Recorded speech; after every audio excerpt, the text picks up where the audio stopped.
భారత్ బంద్ లో భాగంగా కృష్ణా జిల్లా గొల్లపూడిలో టీడీపీ ఆందోళన చేపట్టింది.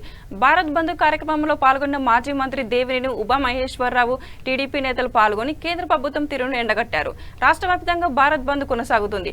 వాణిజ్య వర్తక సంఘాలు స్వచ్ఛందంగా బంద్ మద్దతు తెలిపాయి.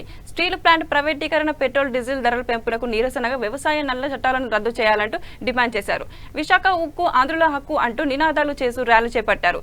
రైతు వ్యతిరేక 3 చట్టాలు, విశాఖ ఉక్కు ప్రైవేటీకరణ వ్యతిరేకిస్తూ భారత్ బంద్ కొనసాగింది.